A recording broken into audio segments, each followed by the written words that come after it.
This is Tech Addicts.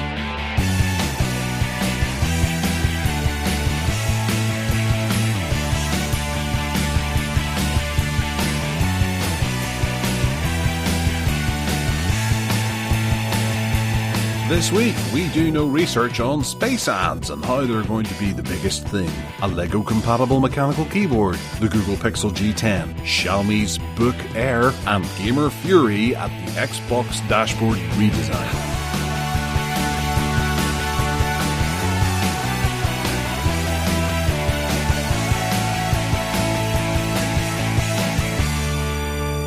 Hello and welcome to the Tech Addicts podcast. I am Gareth Miles, the one and only host of two, along with Ted, who is the other part of the one and only-ness. You are looking for a fanfare, aren't you? No, I'm not. Fanfare. Can you hear that rain? Can you look? Listen to it. You hear that? Yeah. Lovely rain coming down in North Wales. It's nice and cool today, nice and rainy. This is just perfect weather. Right, okay. Sun splitting the skies, about 200 miles away from you. No, wait, more than that. It's about 500 miles, isn't it? No, 400.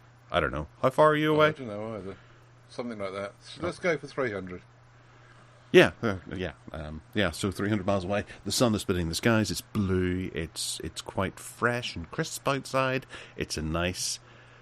Oh, wait, the clocks went forward, didn't they? Backwards, even. Backwards, yeah. So this is the first day of winter? GMT. We are GMT. Yeah. I wonder if all my clocks have changed. And it's Halloween, isn't it? Or is that tomorrow? Which day is Halloween? I think it's tomorrow, yes. Oh, is it? Okay. Yeah, 31st is tomorrow, so yeah.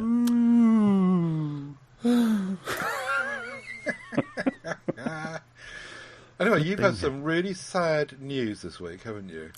We have, yes, and I'd like to thank everyone who has commented on my two little posts, one that went out in MeWe and the other on Twitter, just to say thank you for all the nice comments and likes toward the loss of my old pal Buddy, which was my dog for the last 17 years. Buddy was I suppose earlier in the life of the podcast, whenever I used to podcast from the house, he would be a frequent contributor, barking anytime there was the slightest noise anywhere in the house, and that would pop up on the show as well. And in fact, I went and had a look, and I found this old trailer that I did for a competition that we ran. I think the one and only competition that we ran on the show some years ago, and I figured you folks would maybe like to have a listen to this ancient piece of crap audio that I put together. But here you go. Hi, this is Gareth from Mobile Tech Addicts Podcast. Hope you're having a great holiday and a very festive time. This is just a quick reminder for all of you who wish to enter our competition. You can win a Toshiba HD camcorder or a rather lovely pink John's phone.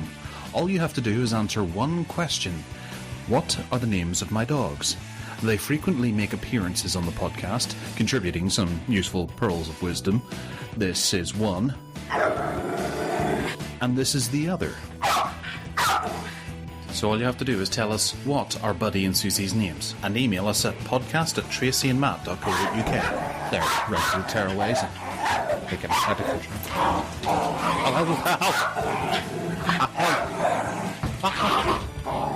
Not the face.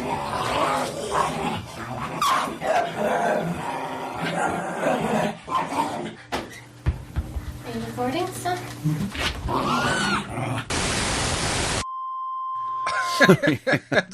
That's just really, really funny. And what a tribute to the old chap, eh? That's so funny, though. Well put together. I didn't hear that. Well, I don't remember hearing that at the time. But how long ago was that? Oh, flip, I don't know. Well, obviously it was with the Tracy and Matt kind of time. And I think that was quite early on as well, because Matt contributed that that camera that I've spoken of. Actually, come to think of it, I mentioned the John's phone, a pink John's phone. And I'm just wondering when that came out, because we got that before it actually came out. So that would have been... John's phone is minimalist. December 2010. Oh, right. So, yeah. I'll try and work that out. 12 years ago. Crikey, we've been doing this that long. It was really funny, though, that clip. And it was just made into such fun. So, well done for that. Are you having... I don't know what they do with dogs. Do you have a funeral or some sort of... what do you do? We did have a wee funeral out in the garden. We have a willow tree that we planted where the other dog, who is in that audio clip as well, Susie, was buried Right. a couple of years back, and the two of them are together now in the ground. Lovely. And that willow tree is comprised of their their rotting carcasses. Don't forget to reclaim your 37.5p dog licence back. Oh yeah. That's right. I have to cancel that. Yeah, I don't think that's still a thing, is it? Dog licences. And they don't have the pendant. They changed it to a plastic one that kept coming off, and then eventually I think they got rid of it, but you still had to pay it online every year. Oh, do you? I didn't know that. Right. Well, the perils of dog ownership. Are you going to get another one? No. The one we're left with, Bo, is enough. Right. I don't think I could open myself up to the heartache again. That'll do. And we've got 2 cats as well who keep us quite busy. So, Right. Have you ever had a dog? I have. I've had 2 West Highland Terriers, little white Westies, and one called Charlie and one called Archie. And they were both really cute little dogs, but I'm just too selfish. In the end, I get fed up with dogs because you've got to walk them and tend to them, and then you get vet's bills and things go wrong. And I think I'm just too selfish, so I wouldn't have another one. No. I think that's me done with dogs from now on. Yeah, maybe a hamster. No, I had a hamster once before. No, that was sad too. Ooh. Oh. Anyway, you could just not have any pets. Have you That's considered that? Or do you feel the need to be in charge and have power over something? No. I got married. That satisfied that. Oh yes, I heard that Whatever Works is quite lively this week with you taking down Postmaster General. Yeah, do tune into Whatever Works this week, folks. Our other podcast, where Aidan and I rip into the post office for naughtiness, for rudeness, I should say. But I'll leave you to listen. Yes. Anyway, so thank you, folks, for all the support. Okay, moving into the hard line for the hardware, because that's why people are here, to talk about tech. And first up, we're going to start with a somewhat depressing story. Space ads could earn up to $2 million a day, according to some Russian researchers. The idea of putting around about 50 of these little CubeSats, they're called, which are small satellites that fly in formation, is economically viable.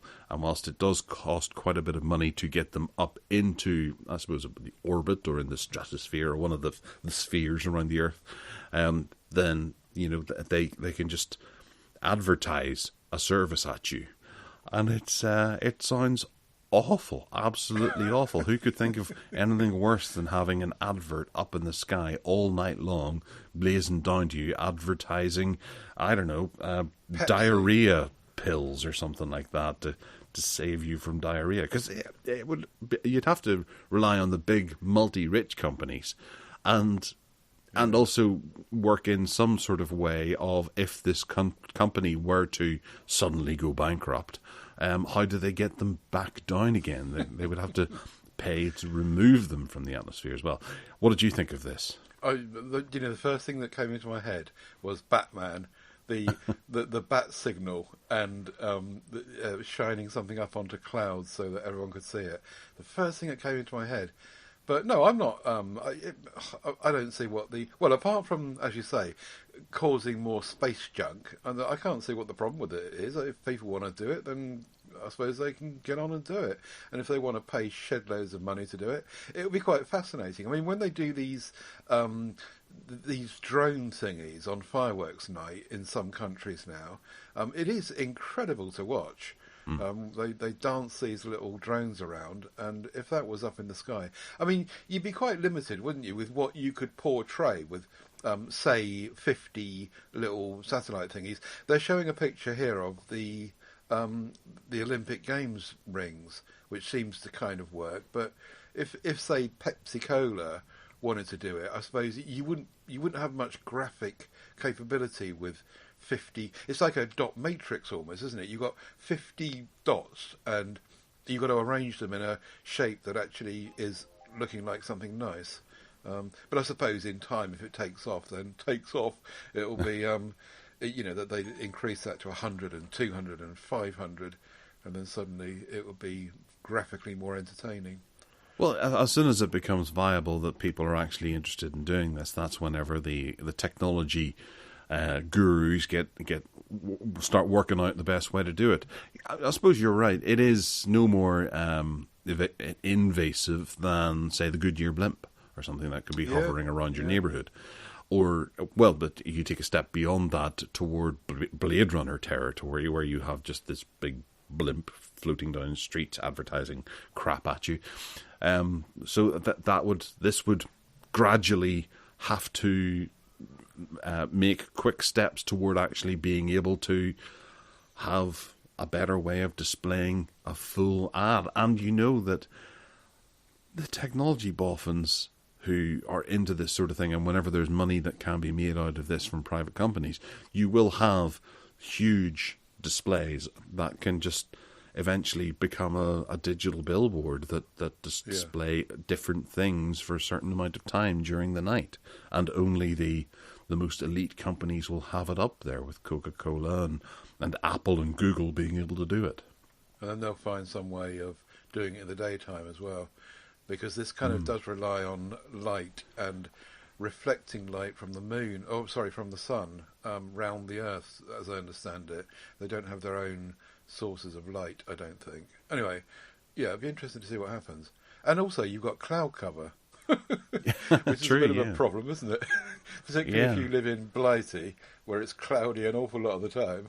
You're going to wonder if that advertising company has to pay back revenue to somewhere because their ad wasn't visible from the entire island of Ireland during, the peak time during the day. Exactly.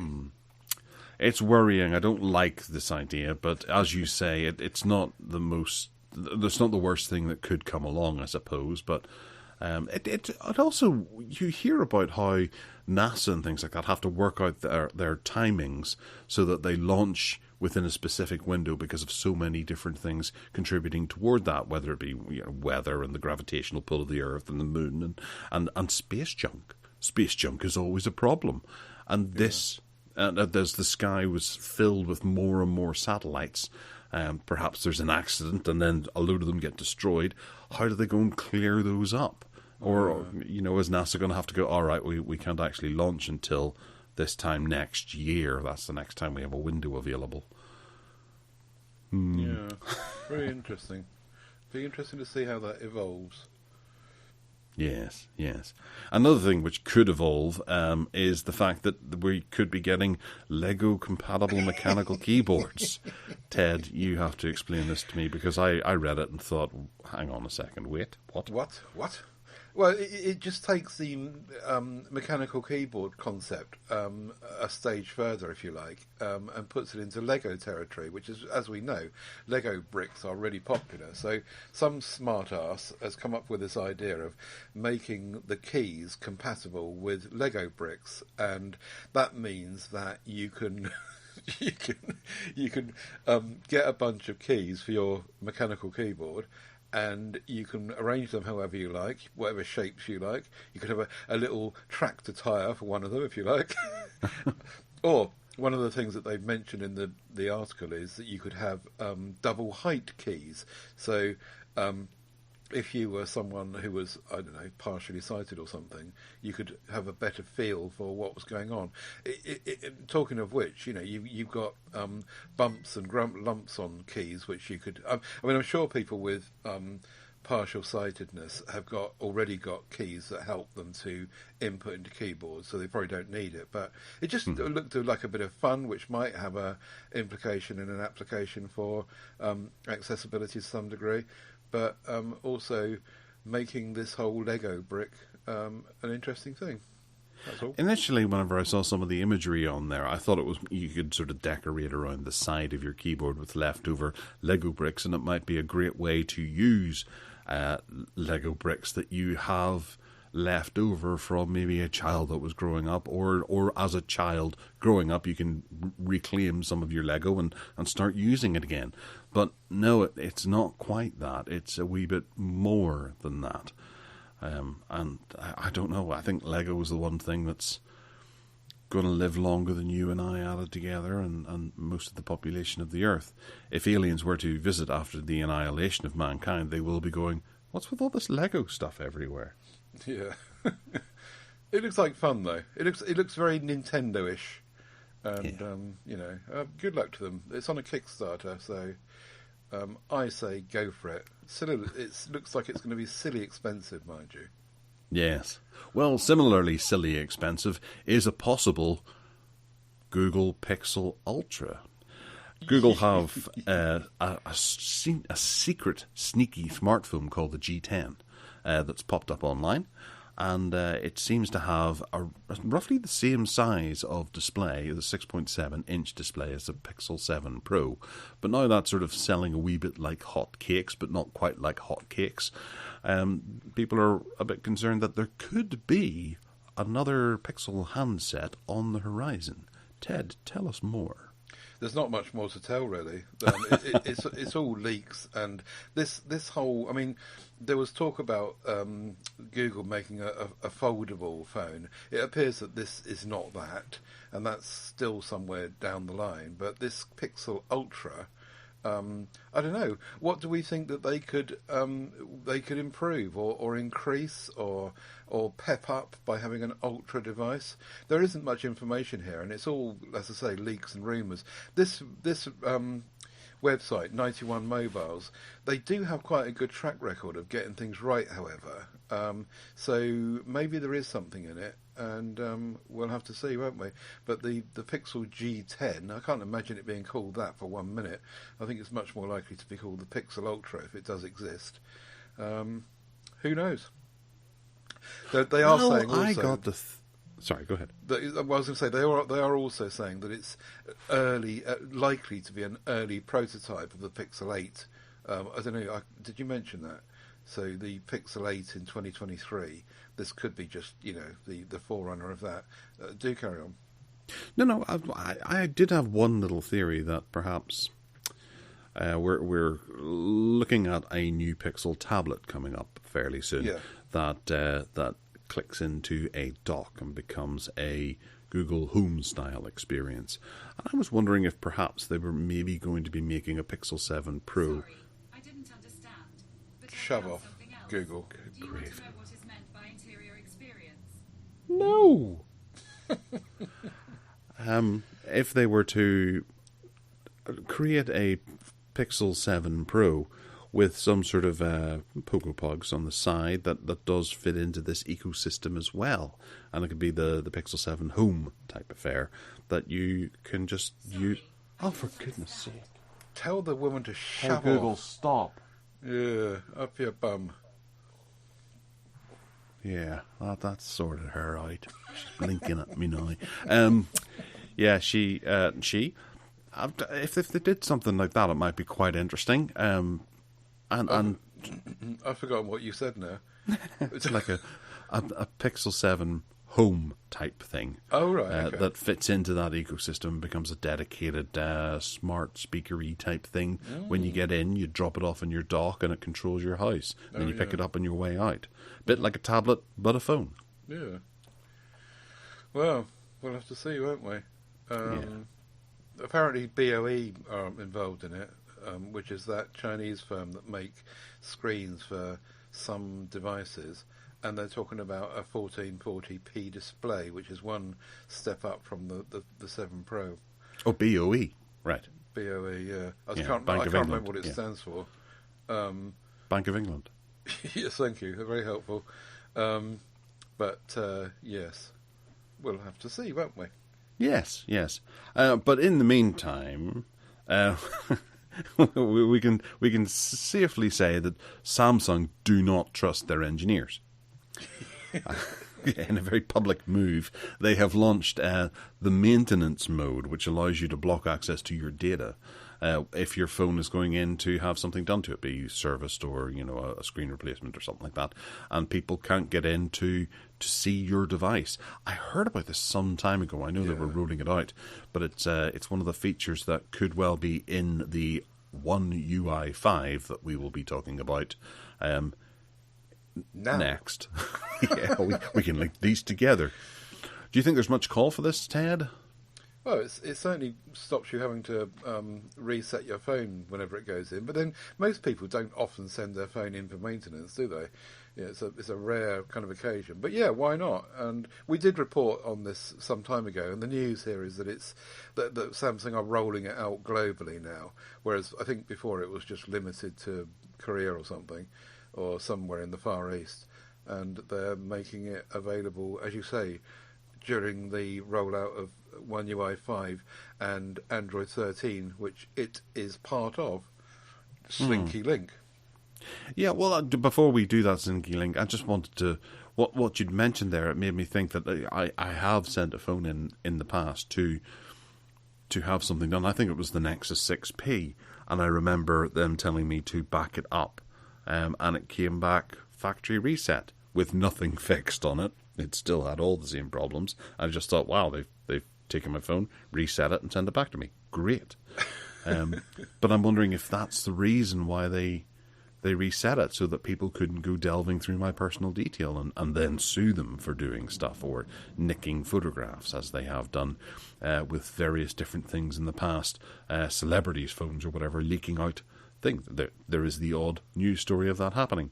Yeah.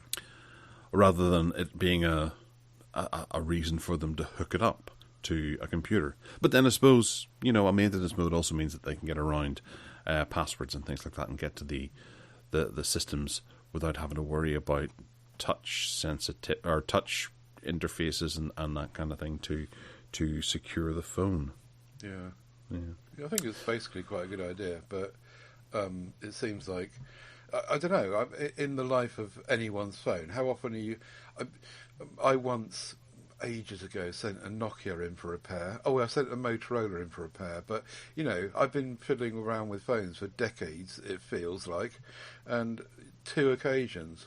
So is it worth all that kind of making of maintenance modes for that rare occasion? Don't know. True, yeah. But maybe they'll use it for other things as well, like whenever if you were to trade your phone in, or if you were to... Well, trade your phone in. If you buy the next Samsung, they could tell you to put it into maintenance mode before you send it back to them. How would that help? Well, just it relieves this... I suppose it doesn't need to. They just need to factory reset it, before they can sell it again. Yeah. Don't know. No, nor do I. We'll find out as time goes on, if anyone needs to use it, certainly.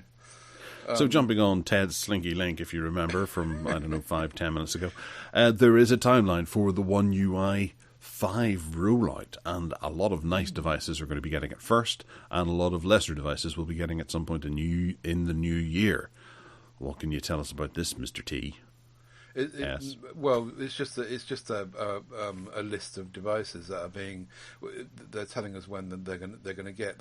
If you remember, I think we said on the last show that they promised that certain devices would get the rollout before the end of October, and then sure enough, on Monday last week, the 24th, certain devices like the S22 range did get the rollout of One UI 5 and Android 13, and some people have been talking about that. But they've published a list here where they've said when the other devices are going to get it. My Flip 3 is going to get it sometime in November. Obviously, they're not giving firm dates, but before the end of November. And the Flip 4 and Fold series during November. Then in December it's going to be down to the older Flip devices and some of the A series devices and the S20 FE, which we've still got here actually. So that'd be interesting. And then January, the first kind of section of next year, they're kind of dropping down to some of the A series devices and even M series devices. So yeah, it's just basically a list of what they're intending to do, and that's really good. Samsung have just become really, really impressive with doing what they said they're going to do on time, and I'm very, very impressed with the way that they've grasped this, along with a few other companies, but they're just doing exceptionally well. Yeah, it is. It's encouraging as well. Hopefully they can keep to them, and it is nice to see that some of the older things, like the Tab S7 range, are on schedule for November, as opposed to being pushed back to January to try and get people to upgrade to a newer, better tablet or something like that. Yeah, great. Yeah. Well done.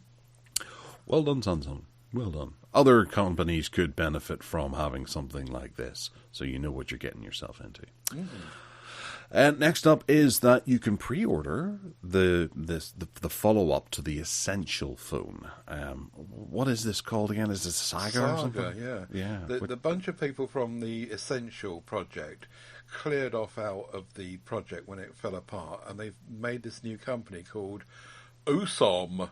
I don't know what OSOM stands for. OSOM, and they're focusing on privacy, for example, and calling the phone a Saga phone. We did report on this again a while back, but it seems that they've now priced it, and it's coming, and it's got a Snapdragon 8 Plus Gen 1 chipset.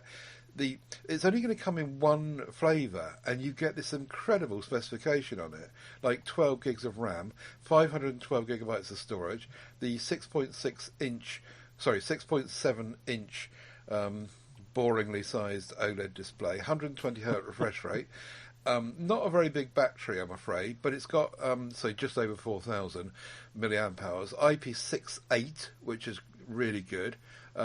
But here's the thing: they're focusing on, as I say, the kind of security aspects of it. Whatever that means, I'm not sure. I mean, they're talking about appealing to crypto enthusiasts as part of this, so maybe they'll sell them well in Russia. But yeah, here's the killer: is the price, which is going to be £1,000 plus. And no one's saying exactly what the price is, but around that kind of 1,000 price. And they're expecting to ship them out in the early part of next year. So it's a real thing, and it looks actually a really nice handset. Not sure. I'm guessing that it will be available to Google applications and all of the rest of it. Not doing a Huawei, but I could be wrong. We'll have to see. Do you fancy one of these? No.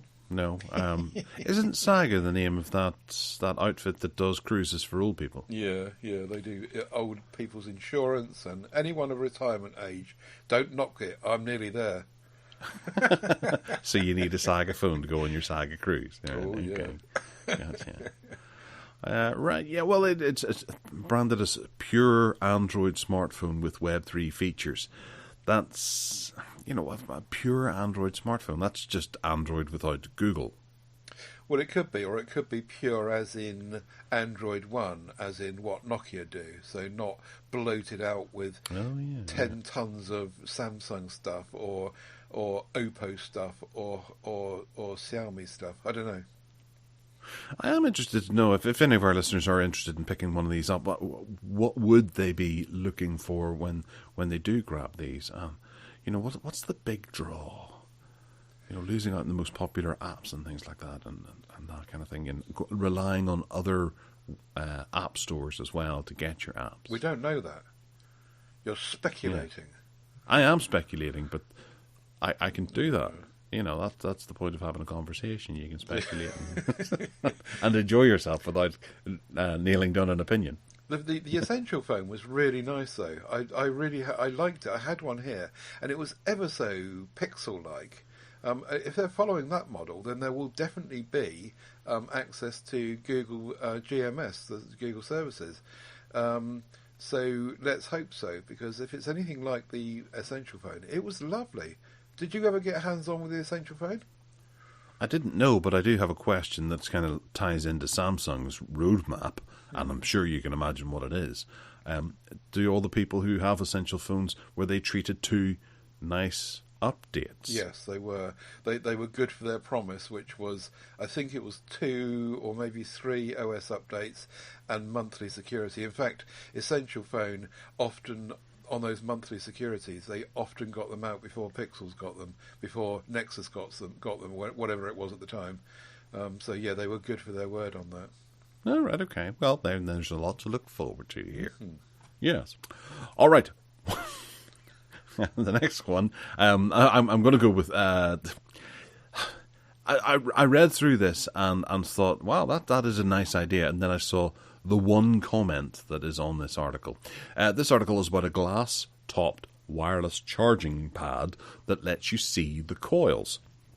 And it has a wee plug-in dongle thing. This is essentially a pad that you can set your phone on, and it'll charge your phone. It's quite sizable, I reckon. And you can plug into I think it's a USB on the side, a wee dongle that you can attach your Apple Watch to and charge it as well. Or you can use that one dongle to plug into the side of your laptop or whatever and be able to charge it too. Although someone in the comments, Julian, has pointed out that how did they overcome the heating issue? Apple had to cancel their AirPower because it got too hot, and they couldn't engineer a solution. If Apple can't do something, then it makes me skeptical of this product. Ted, how did they get around the heating solution? No idea. I just thought it looked very pretty. You can see the coils. It's a charger, and you can see the coils, so you can see exactly where you put it down. But it's glass topped. There seems to be a move with tech accessories these days, like the chargers we've been talking about, to leave all the works inside are visible for people to see. And I quite like it. I think it's quite nice. It's very nerdy and very geeky. That thing that you plug into the side, it'll be a shame if it's only tied to Apple Watches, I think. I don't know if the charging protocols capability is good for other devices apart from Apple Watches. It would be a shame if it was just, or maybe, hopefully, if it is stuck on Apple Watches, maybe they do another one where it does other devices, other watches. Don't know, but you don't have to plug that thingy into the USB-A on the side of this see-through charger. It's just a USB-A, so you could use it anywhere you like, Yes. and charge your Apple Watch, or hopefully other stuff as well. I don't know. I thought it just looked really nice, and I quite fancy one. I want one of those. Yes, and you could burn your static home down. Yeah, well, I hadn't really thought about that. I don't know why it should be any worse for that risk. Just because it's got a glass top, because you could say that about any Qi charger, couldn't you? Well, yes, you can essentially have a greenhouse effect going on inside as well. I've got a multi-coil charger. It's not see-through, but it's a multi-coil charger, and it sits there by my telly chair, and it's been there forever, and I've never had any problems with it. It never overheats or anything, and that's got multi-coils inside, apparently. I haven't broken it open to check to see, but it seems to do the job. Okay. Well, it's one thing to keep in mind. We'll see what happens. There are a lot of coils in this. 1, 2, 3, 4, 5, 6, 7, 8, 9, 10. There's 14 or 15 coils, or maybe even more. So perhaps that's what they're getting at. Right, I do have a multi-coil charger as well, but I know there's 3 coils in it. I think mine's got 5. So yeah, I take the point. There's a lot in there. Yes. So there must be a heat thing. But then only one of them should be working at once, shouldn't it? Yeah, you think so, wouldn't you? Yeah. All right, the Xiaomi Book Air 13, the first of 2 Xiaomi things we have to talk about. Yeah, I wonder where they got the name from. That's such a rip-off, isn't it? I don't know why these companies are not being sued by Apple left, right and centre. Well, perhaps they are. Perhaps there's just these court cases going on all the time that we just don't hear about. Well, yeah. They probably would have had a harder time had they called it the Xiaomi Kylie Jenner. They would have ended up in court straight away for that. But Book Air 13 is what we're at now. This has a Core i7 inside of it. There's also an i5 version as well, but we're not going to talk about that because it's crap. It's got a 2.8 OLED display with a 58.3 watt hour battery inside of it, 16 gigabytes of fast RAM, DDR5, 5200 RAM, okay, fair enough, and a 512 gigabyte SSD. Sounds rather nice if you ask me. Yeah, it does. I quite fancy this. What's that i7 1250U? Is that good or is that bad? Yeah, it's good. Is it? Okay, so the i5 would probably do me anyway, and you save yourself 150 quid if you go for the i5 one, and it looks like the rest of the specs are the same, so that's quite nice. It's got a 600 nit brightness display, which is 16:10 aspect ratio, which is quite nice, and I quite like this 13.3 inch device. I used to have a 13.3 inch laptop, and I thought, yeah, that's a really nice size. It's quite portable still, but actually if you need to do some work on it, it's not too tiny that you can't do some work on it. So I quite like this, and we know that Xiaomi stuff is well made normally. I just can't get past this nicking the name off of Apple and just getting away with it. And as I say, maybe they are being sued left, right, and centre, and they just don't care. That they reckon they're going to make enough money out of this to pay the fine that they get levied by using the word Air. I guess that by using that, they can your average Xiaomi employee selling these can con people in shops and say, look, you can have this is the same as an Apple, but it's much cheaper, and it's yeah, I guess, I don't know. Well, you see, I sometimes I reckon that it can work against a company as well if they decide to have to use the branding from another more popular device. And I reckon Apple probably just sit back and go, well, it's not the Air that people are actually looking for. They've just happened to use it. And, you know, if you call your product Maltesers and it's not a Malteser, and it's an inferior version of Malteser, you're having to call it Malteser to try and get people to buy it. Yeah. So I've forgotten the saying, isn't it? Something about copying people is the greatest form of flattery, that That's kind right, of thing. Yeah. Compliment. Yeah. So for this coming out, and it does have that i7 is a 12th gen processor, so it's brand spanking new this year. It does have all the hardware. You know, it would be high praise that they feel they need to stick Air on this to try and make a few more sales. Yeah, it does look nice as well. I mean, physically, the keyboard looks nice. It clearly folds right back on itself, it 360, so you can use it as a tablet. There's a young lady in one of the pictures here using. She come with it. Actually, she looks like a computer mock-up, doesn't she? She's not real, is she? She's a CGI girl. Anyway, Well, she's really beautiful. yeah. Sorry, Anyway, that was a bit lechy.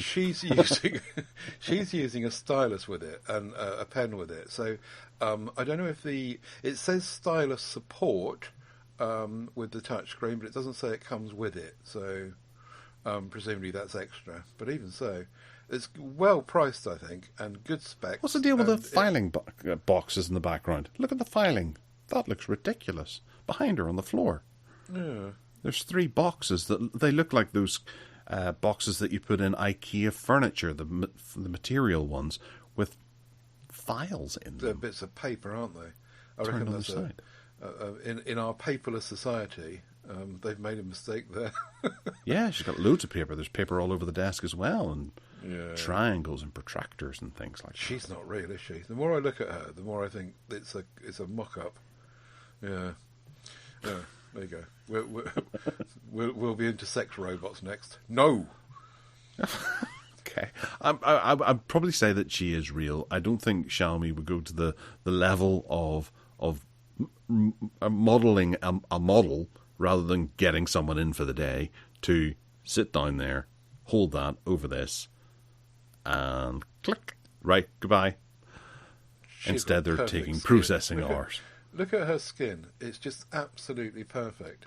Well, that's probably a filter or something like that. Yeah, That's Adobe, if anything. Airbrushing. We know their sort.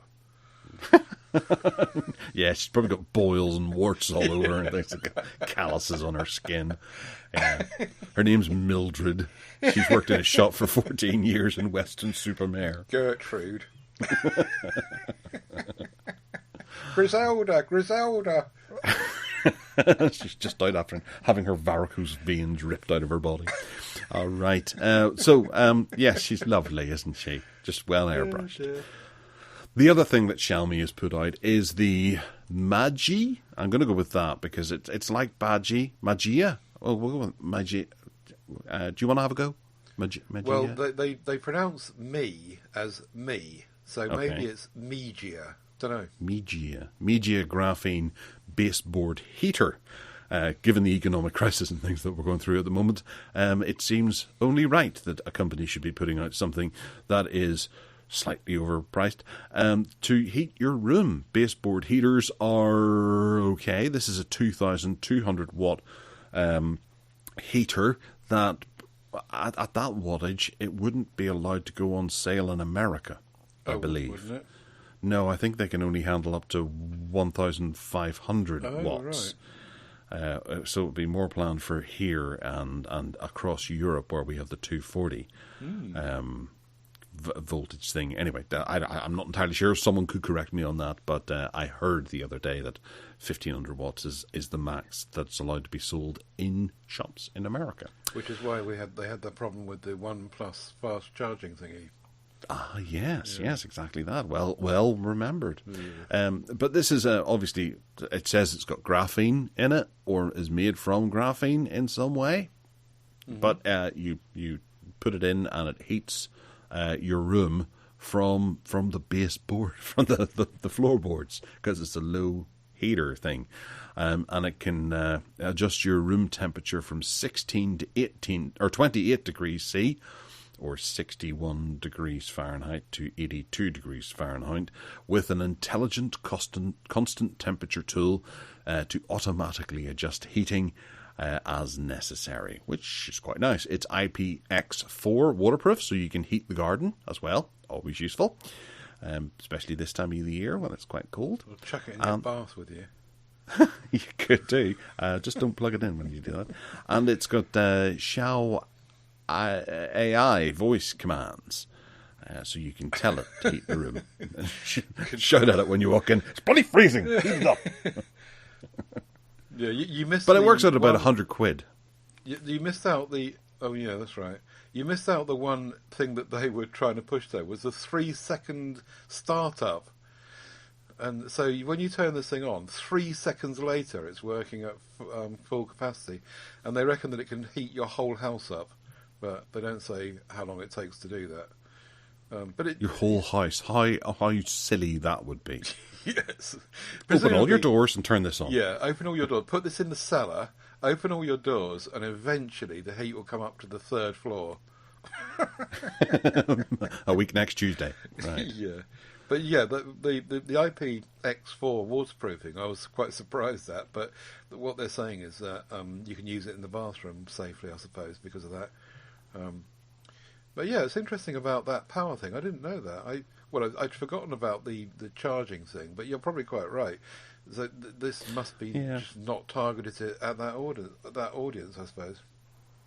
Well, yeah, I've been doing quite a bit of reading at the moment about heaters and things like that, and what is the best type of heater that should be used at the moment. And you know what, the jury's out with all of them. Everyone has their own theory, and for everyone who says that a baseboard heater is the best way, there'll be someone else saying no, you should use a space heater. Someone else should say you should use an oil heater, and you know, just for that quick heat. A baseboard heater does heat the room more so, whereas a space heater you would use to heat yourself. So they're inherently different, and that's the thing I think that people need to remember. You spend £20 on a personal heater, a space heater. You point it directly at you and run it for 5 minutes. You heat yourself. This, if they're saying it's going to heat the house, that's a bit nuts. I've never heard the term baseboard heater. Does that just mean that it goes on the floor? Pretty much, yeah. Right. Okay. And it I've forgotten the name of it. Steve will be killing me right now, shouting at me. The begins with a C, and it's where energy gets turned into heat, and convection happens. Oh, right. That's it. Yeah. I can see the logic. Yeah. Even though, because heat rises. But I've just not heard the term baseboard heater before. I do quite like the look of the the LED readout thingy on the side, though. It's very Xiaomi, isn't it? Dot matrix letters for numbers for the heat that's coming out, and nice little icons, and talks to your smartphone or your, what was it you called it? Your Xiao AI device, which I've never really seen. Well, I suppose baseboard heating used to be very popular back in the 70s before or after you went to school. I had it in my school. There was like little metal radiators all around the edging of the room, a bit like kickboards or the bottom of the wall. I forgot what they're called. And they would be skirting. That's the one. It would look like that. It'd be about the same size, but sit out a wee bit more, and that would heat the room that way. Right. But then they got away from those and moved toward back to radiators, I suppose. Whereas whenever you went to school, I'm sure there wasn't even heating at all. Did you just gather around a fire? We had a house. The first house my family bought did have radiators that we still have now. So I've never, as a child, going through my childhood, I don't ever remember living in a house that didn't have central heating. I suppose I've been spoiled and privileged. Although we did stay for 6 months with some relatives once when we were between houses, and they had no heating at all. And I can remember being absolutely frozen in that house. And that was when we had proper winters in the UK. I remember when I first rented a house. I was looking at this house that had no heating in it. Actually, I was buying a house. That's right, yeah. And my father was like, "Don't you're going to have to put heating in that." And I was like, "Really? But it should be all right. It's you never have the heat on in our house, so I should be well accustomed to sitting in a freezing cold house." And we do turn it on for 1 hour a day. Yeah. Anyway, yeah, this should hopefully be at £100, and it's going to heat your entire house. Sounds great. Yes. Okay, Ted, have you seen Spy Who Loved Me? The Spy Who Loved Me. I don't know one Bond film from another. You'd have to trigger me on lots of... it's the one with Kurt Jurgens and Barbara Bach, where he's looking to develop an underwater city. Jaws is in there as well. Whenever Bond goes to see Q in Egypt, Q shows him this gadget, and it was called the tea tray guillotine. And there was a row of bricks and a dummy at the end of the bricks, and they put the tea tray on the bricks, and electromagnets fire the tea tray down the row of bricks, and it chops someone's head off. Yeah, I do remember that. Well, someone in China has obviously seen that film, and they've decided to use an electromagnetic propulsion unit to launch a 1-ton carriage at 640 miles an hour, which could change the way we launch things into space using James Bond's tea tray guillotine technology. I think that's quite ingenious, and it looks cracker. We've seen these fast train thingies in Japan for a long time, haven't we? I know this isn't Japan, but they have these incredibly fast trains in Japan. Obviously, China are up there as well.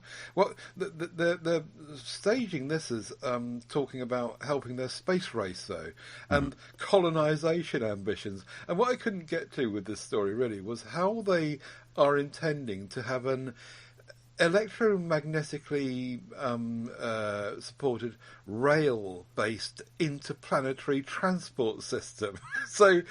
well, how are they going to... if they've got a railway that goes between here and Mars, how are they going to start it? With both planets turning around, I don't get where the train station would be. There would have to be some sort of line of sight. And also, the two, Mars and the Earth, are going round the Sun at different speeds, aren't they? And different lines, so you wouldn't be able to put a interplanetary rail-based transport system. You're missing one of the words here.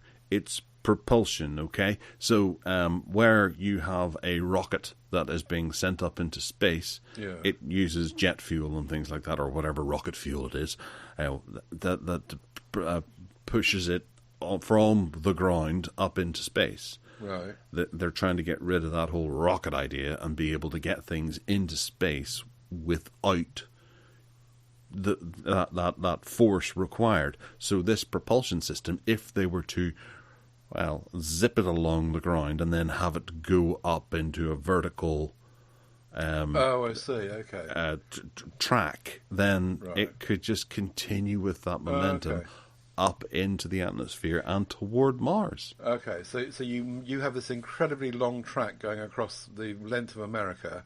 You send this China, send this thing across there, get it going really, really fast. Then at the end, it's got this kind of roller coaster type upward thrust, and off it goes. Right. Okay. Yeah. They could even do it across the sea as well, and out into sea, so they can build up enough momentum to be able to just sort of like a Hot Wheels track. You know those cars that you wind up and then you set on the track and it zips off and then does a big jump.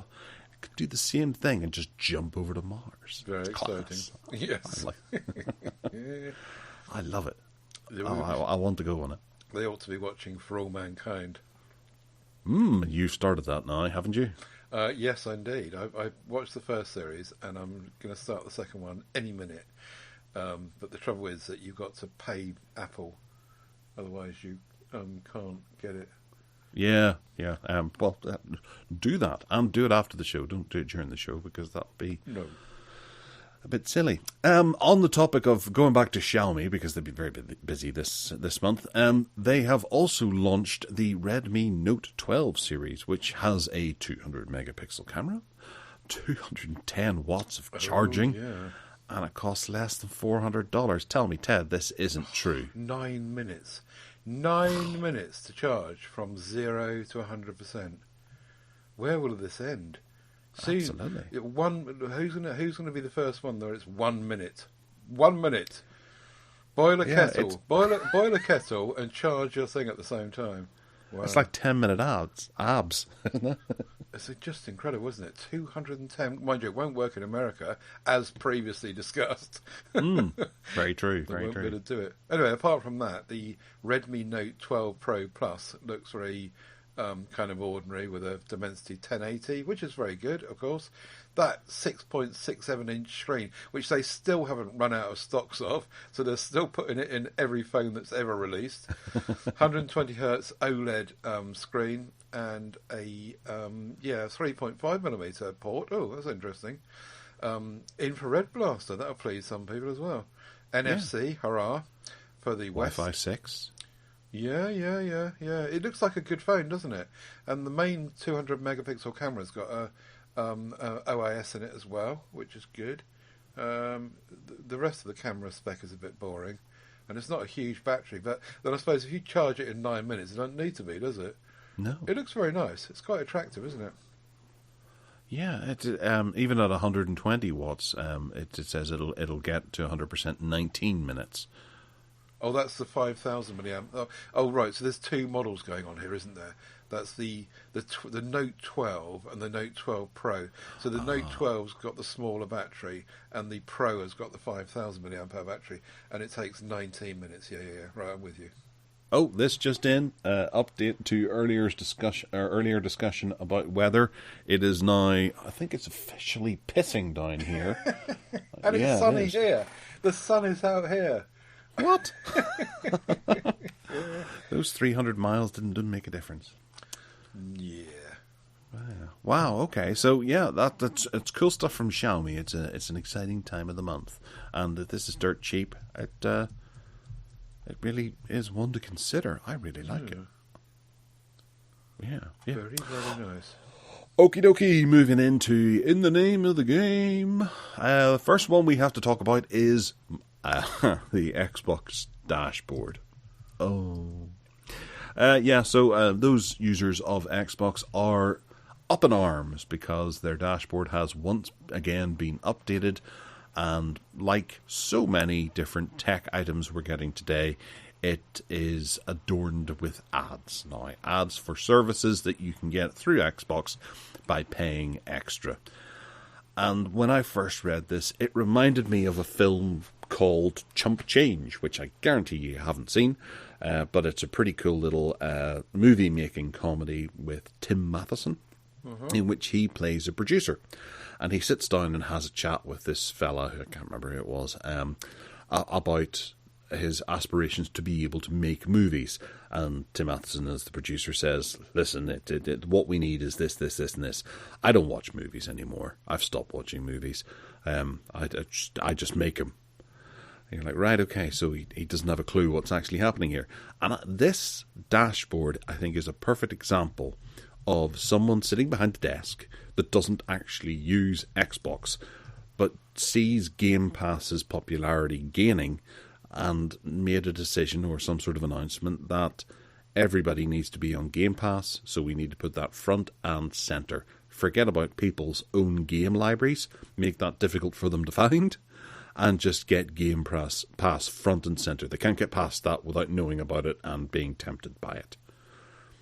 It's a horrible, horrible interface, and I can understand why everyone who has spent £500 on an Xbox would be gutted to see this. If PlayStation do this as well, I will be furious. All this kind of crap should be under the store, and if you go into the store, then you can be advertised at. You can see all of the things that you can buy. But to have your kids go onto this, and maybe they don't have Minecraft, but they see it advertised through Game Pass, they will be yammering at their parents for the Game Pass so that they can get access to all these great games, the most popular ones and the newest ones. Oh, Ted, does it annoy you as much as it does me? What's annoying is that they paint it up as featured, or it's not out and out advertising as such. It doesn't say, here's a bunch of adverts like you would get on the TV. We're going to take a commercial break now. It's not like that. It's like saying, well, and they do that on Netflix, and they do that on Plex, and they do that on everything, don't they? They give you a line of stuff. On Amazon Prime Video is a good example. They give you lines of stuff, and then if you just read up in the corner somewhere, it says, oh yeah, you've got to pay for this as well. It's not included. So advertising is done in different ways, isn't it? And Xbox users, no doubt, sure will be naffed off with this. Yeah. And it beggars belief that I've always felt this with PlayStation. More so with the PlayStation 4 than with the PlayStation 5. I do think they've got a bit more focus on it. But getting to your game library, where you have your games that you want to play, isn't as easy as it is to go and find something new that you can buy or rent. And that bothers me greatly. Yes, they still have what you're currently playing sort of kind of set front and center, but it doesn't seem to be on this new Xbox dashboard. But whenever you turn on the PS5, it's like, oh, pick up where you left off. And I know they've got their save states, and you hit a button and you can bring back, recall the last game you were playing exactly where you left it. That's really handy and things like that. But this comes before that. You see this first. And I hate that, yeah. Yeah, we all hate advertising, but, we also expect to have stuff for nothing, or very little, so that something's got to give somewhere. Instantly, I'm looking at Google Maps now, and if you go with the crow, as the crow flies between our two houses, I reckon it's about 150 kilometres, or maybe a bit more. So let's say 180 kilometres. How much is that in miles? It's not as far 150 miles. Yeah, it's not as far as we thought. However, if you obviously go via Dublin or something, then it makes it much longer. If you've actually got to go and find a route, don't know. But yeah, it's surprisingly that between us two, you almost fly over the Isle of Man. I hadn't realised how far north you were compared to me. Yeah. Well, no, I'm looking at it now as well because you got me intrigued. Because what you were saying there made me think that perhaps it was easier to get to you than it was to get to Londonderry, but it's not. It's maybe double the distance from Belfast to Londonderry to get to. Well, I suppose you'd be close. Well, there's Bangor, Wales. That's fairly close to you, isn't it? Rill is over there, and then Liverpool is over there. Yeah. But yeah, I'm surprised how close it is. And yeah, if you take a straight line, we would just about fly over the tip of the Isle of Man.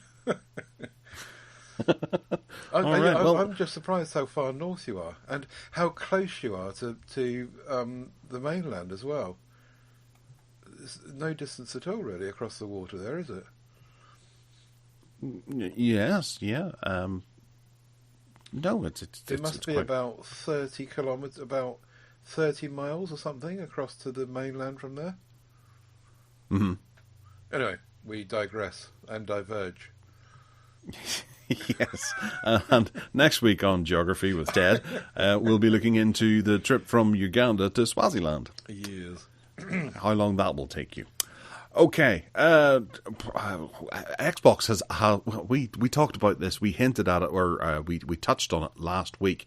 Xbox has axed an upcoming piece of hardware that they were possibly going to be put out, that Phil Spector had teased in a tweet, and it was called the Keystone, which was a dedicated game streaming dongle that was going to be targeted at selling Game Pass to those who didn't want to have to buy an Xbox.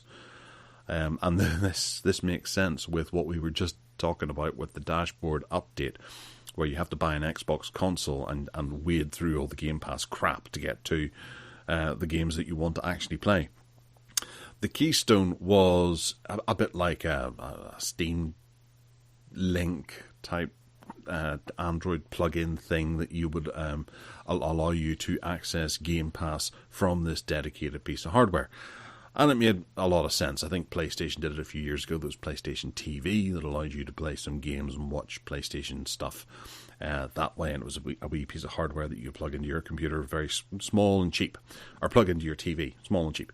And that's what this was to be as well. And it was hinted in an image that people noticed on Twitter, hiding on a shelf in Phil Spector's memorabilia Phil shelf. Spector, he's a musician. Oh yes, he was that rapey guy, wasn't he? Yeah, Phil Spencer. Sorry, Phil, wrong person. But this one was it seemed like a fairly good idea, but I think Xbox then realised that you could get Xbox Cloud Gaming on pretty much everything else. Why would they release a dedicated piece of hardware? You know, if you have a laptop, you can get it there. If you have a Android TV, you can get it on there. NVIDIA Shield, any of those sorts of things. I think even Apple TV has a client for it as well. You just need to pair up your Bluetooth controller and away you go. They note that Samsung TVs now have access to the cloud gaming, Xbox Cloud Gaming service, and with Stadia being closed down, Luna not gaining as much momentum as you would expect, and GeForce Now still hanging in there, but I don't think it's doing particularly well. Those three, all the competition is basically backing off, essentially, and I think Xbox is easily going to win the cloud gaming mantle for most accessible and easy to use option for folks. Ted, are you? I've never used Xbox, so I don't really. This is not on my radar at all. But it makes you wonder about research and development, doesn't it? Because presumably before someone produced at least one of these and got it manufactured and made, that they would have thought these things through. They would have said, well, we don't need this bit of hardware, so what are we doing? At least with things like the, for example, the Fire Stick. You know, it has a function and a purpose, and it does things that, you know, you can't just do everywhere. Whereas this, as you just described, you can just do everywhere anyway. So it's no wonder they dropped the idea. Maybe they only made one. It was just an idea. To be honest, I can't remember talking about it before on the show with you. So perhaps we kind of dismissed it quickly as unnecessary anyway, did we? I can't remember. Well, I don't think I used the name Keystone because I suddenly remembered about it and forgot what it was called. Okay. But at the same time, looking at the image that Phil Spencer and Phil Spector may have put out on Twitter, it looks like it's weird, sort of weirdly photoshopped in there and might not actually exist. But then I imagine all these tech companies probably have all kinds of weird prototypes that they've had to go with, that they've slapped together, and someone's gone, nah, that's not useful. And this one must have just made it that step further than many of the Xbox prototypes that have been seen over the years, and it just made it a wee bit closer to the finish line, but cancelled in the last leg. Moving on. Moving on, indeed. Flapping traps about apps. That's where we're going to next. And soon enough, you're going to be able to see the output from your Nest camera and doorbell on the web through the much-awaited Google Home web view, which I can't believe didn't exist already. Ted, is this true? This is something that I put in here for you, really, because I know that you're into all this stuff. And it gives you, if you go to home.google.com, you'll be able to just view whatever your cameras are up to, as long as they're all connected, obviously. And you can access them from any browser anywhere in the world. And yeah, I'm the same as you. I thought that you would be able to do that anyway, but obviously you couldn't. If you go to home.google.com now, well, if I go there, I just get this kind of placeholder. And apparently it's not live yet. Do you get anything if you go there? It just tells me to go and get the Home app for my devices. Oh, okay. There's nothing actually there, but I can go through to, Google Home. A home that takes care of itself. Lights your way. Okay, got that right. Okay, but what happens if you go to... Yeah, right. Okay, so you maybe you just got to sign up and get it working before it. You need to test this for the show. This is your homework because you're the one that uses all this claptrap. I mean, these important tools. Well, you see, for the last 2 years, I've been using a Blu-rams cam, which has allowed me to be able to bring it up on the desktop and watch it on my Google Home displays by asking it to. Yeah. So it amuses me somewhat that it seems like, and I might be wrong about this, but it seems like the Nest cameras are a good bit behind that in only allowing you to do this now. Oh, right, okay. Wow. I'd actually considered buying one of these, but then I thought, no, they're too expensive and there's that subscription. But there's actually less in the way of service. Oh, I thought you had some. I do apologise. No. Okay. Google Home for Web will be available as a preview for now. The company says it will continue to work on improving it and adding more popular camera features. If you don't have access to the web version right now, you can continue to check back, they suggest, until next week. So maybe it's imminent. Perhaps it will start working quite soon. Anyway, we'll come back to that if either you or I ever get something that can use it. Yeah. And if you have something that can use it, do tell us in the MeWe thingy. Yeah. Now, do you understand? Rhyme. Yes, thank you. Do you understand the principle of something going open source? Because I don't quite get this. The next story is about Pocket Casts going open source, inverted commas, so that the code has been made available to anyone to play with. Incidentally, I've got a lifetime for Pocket Cast, and I hope that's not going to be spoiled.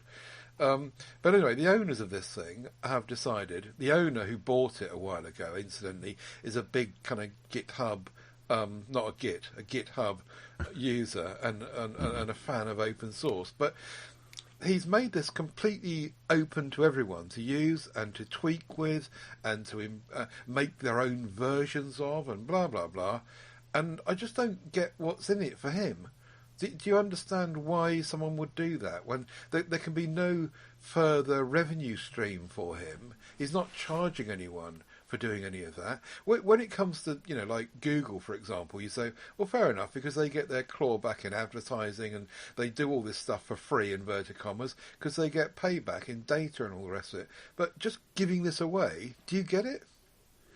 Well, my only suggestion is that perhaps Pocket Casts is a podcast listening to solution that allows you to listen to your podcasts. Yep. So perhaps they've kind of run out of ideas of what they can do with it next. So if they make it open source, that will allow people to pick it up and do stuff with it.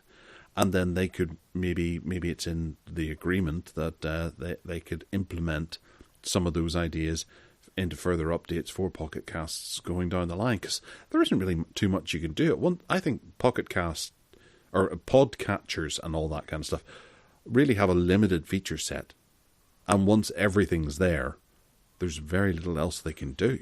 Yeah, but at the moment, there's an infrastructure, which is what I did some time ago, which is to buy into a lifetime thingy, and I did that. I gave them money, whereas going forward, I can't see where the revenue stream is. If people just run with it and do their own thing, you take the Pocket Cast code, you make your own application called Pocket Cast 2 or whatever, and any money you get from it comes to you, not to the bloke that owns it now and has made it open source for apparently no financial benefit. Do you see what I mean? No, I do. Yeah, I do. I fully understand. It's a weird one, yes, and I'd love to hear from anyone who has an idea as to why they would do this. I know that you can get open source apps on Linux and things like that people tinker around with, and you get various different paths that you can take if there's features that you want, and sometimes they even say it can make things safer as well. Where if it's open source, then people can you can follow one way, follow someone you trust.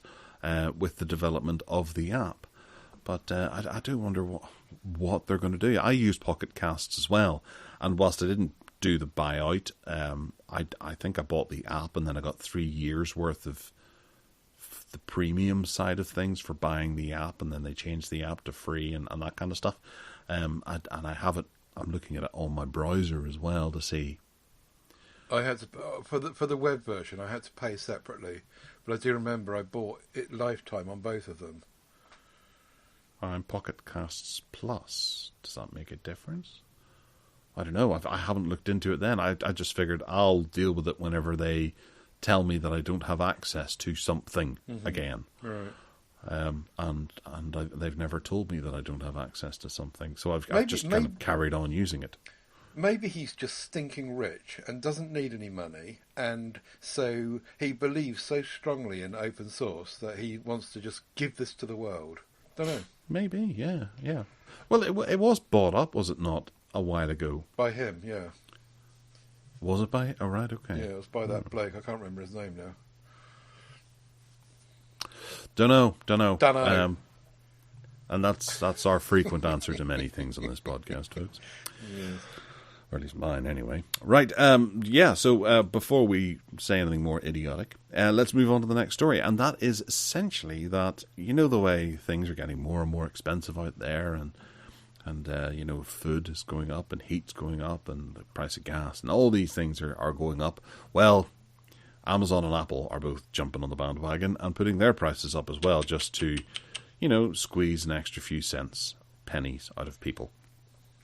Apple have already announced they're doing it. Google are doing it with YouTube Premium as well on the family side of things. Oh, yeah. But Amazon are doing it as well for their Music Unlimited, where they are changing their prices in the UK, the US, Australia, and the rest of the world. I don't know why they bothered mentioning the first three for the whole world. From the 8th of next month, the family plan, I'll just do the British costs because we're in the UK. The family plan will cost you $16.99, up from $14.99. And this is because, the likes of Amazon, the CEOs and the shareholders and things like that, they need to have their crowns and fur coats and things like that, and the price of those are going up as well. And their spaceships. They do, yes. And for them to have those, they have to put the prices up. Now, you would only end up spending those £2 a month on something like a vegetable, okay? Yeah. So if you were to let go of that vegetable, then those CEOs and shareholders can have their fur coats and crowns and fast cars and things like that, because there was a potential there that they wouldn't have them if things went on the way they were going. That's how things work. It's interesting, Okay. isn't it? How So they- don't argue. Don't just pay it. It's interesting how these things are creeping up, though. You're right.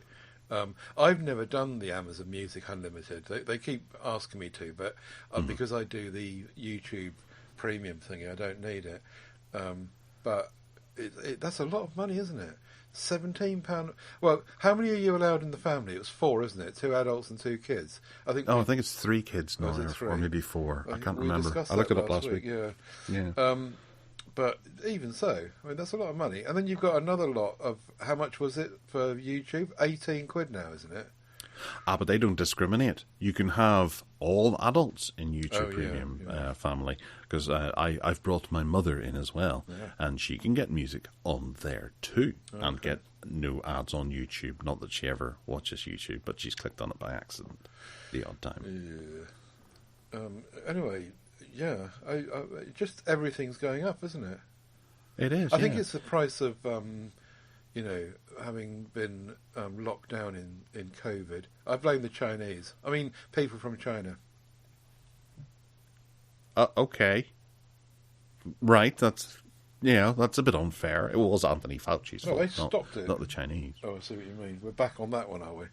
Where COVID came from. Yes. 10 easy lessons. I've spoken to Alan Gilday about this. I know that it's all a big a ruse, a conspiracy, and that it isn't all Alex Jones's fault, and but he's going to have to pay for it all. I think he's up to having to pay 14 billion trillion now to a couple of families. Oh, Yeah. good. But it's interesting, this whole Music Unlimited thing. I wonder how many people... I wonder if it's any better in terms of content than the other services, if it's worth switching to.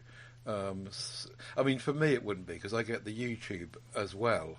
But if you weren't bothered about YouTube, I wonder if the content available is similar to YouTube Music, for example, or Apple Music, or whatever. I don't know, but I am glad the way that it's structured, that music is not included in Amazon Prime, and then Amazon Prime being that wee bit more expensive again. I'm glad that it's just the movies and things like that, or the TV side of things, is included. Had they rolled this in and I had to pay more, then that would have obviously affected people's subscription to Spotify and YouTube Premium stuff, because you would have been paying for things twice. But you do get a certain amount of music included in Prime. And this doesn't mean that Prime is going up, actually. That's worth mentioning. Right. This is entirely Music Unlimited. Yeah. But it'll be interesting to see if you could compartmentalise it. So, for example, if instead of my YouTube Premium being £12 for including music and YouTube, if I could split that in half and then go and get my music bit from somewhere else. They bundle you in from Google, and you kind of have all of it or nothing at one price. But yeah, interesting to think about. No, I don't think they should. Just leave it the way it is. We're all good. It works for me, and that's all that matters. But then there's a lot of people who are who have the Echo devices through other houses, so they would benefit from subscribing to this if they're really into their music, and they do get to choose between this and Spotify and YouTube Premium. So I think a lot of people are unaffected by this, but then there are a number of people who obviously would be. It'll be interesting to see going forward what happens here. I can't imagine it going up again so soon, but you never know. In January, whenever those CEOs and shareholders have to pay a wee bit more toward their gas bills and things like that, then it may have to go up again so that they continue to get caviar and spread it on ham sandwiches, much like Branston Pickle. Yeah. So moving on to another service that we talked about in the past, and I used it for a wee while and quite liked it. And this is a search alternative called Neva, which, if memory serves, Ted, this was by the guy he was one of the heads of Google way back when, and he set up his own outfit. The premium side of Neva has launched, and it costs £5.49 a month, or you can pick up the annual subscription for £45 a year, and this gives you premium features that will supercharge your Neva experience, and that you will get the following benefits: unlimited ad-free search results, private search, personalization features, and account connectors access for best-in-class privacy tools, including the likes of Premium Password Manager and Premium VPN. I saw somewhere on the pricing pages on the Neva website that premium thingy was not available outside the USA, or have they changed that now? Oh, I don't know. I didn't go that far into it. Right. I think it's the USA. Moved away only. from it. You can do the free one anywhere, but you've seen a UK price, have you? £5.49. I got an email about it. Yeah. Oh, I see. Perhaps they've changed it then, and they haven't updated their website. Okay.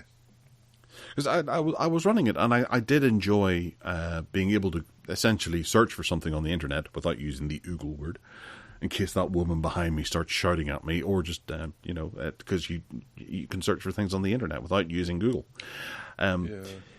This returned some good results. You didn't quite get the barrage of advertising and shopping and things like that it would hit you with first if you wanted to find out about a new product. And you didn't have to go to the second or third page to start finding information on what you're looking for. This would go straight to it. So if you typed in Dolly Parton, it would show up her website and all sorts of things that would be relating to her, not assets. Albums and things. Yes, gently now.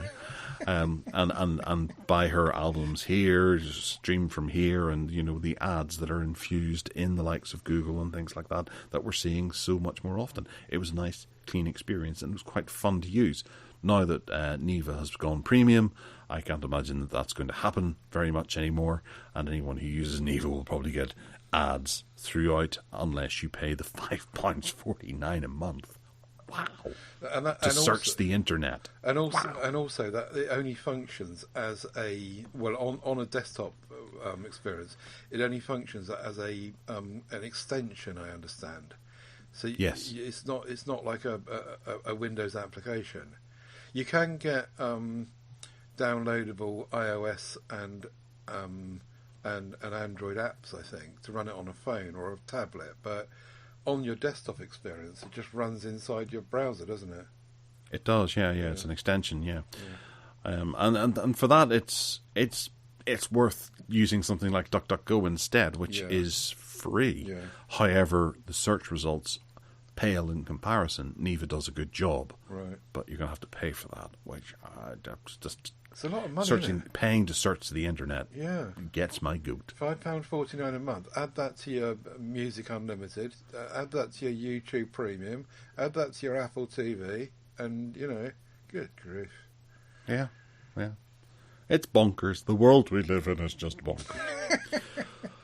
Okay, Chrome Corner, Ted. Do take us through what's happening in the world of Chrome. The Chrome is going to finally force you to upgrade from Windows 7. Anyone still using Windows 7 or Windows 8.1 in, I think it's from the 1st of January, you've got to upgrade to Windows 10, otherwise Chrome won't work. But then you can probably not use Chrome by using some other browser if you fancy, like Firefox, so you don't have to. But anyway, there you go. That's being updated. There's also the couple of things.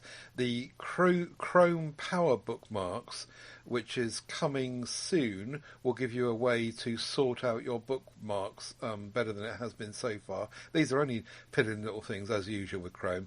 And lastly, your Chrome history will be more visually easily identifiable using journeys. Well, I keep checking on journeys, and journeys is all right. The change they've made this time in your site, you've got to install the side panel extension for all this to work, as we know.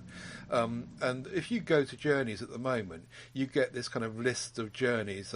They club together all the ways in which you've been browsing the website, which is fine, and that's quite useful. And you can look back across searches you've done and paths you've followed. You can follow your journey. And the difference here, the change they're making now apparently is they're going to make it more visually appealing. So they're going to add, instead of just placeholder icons on the left, they're going to actually put pictures of the website that you were on, which will make it more user-friendly.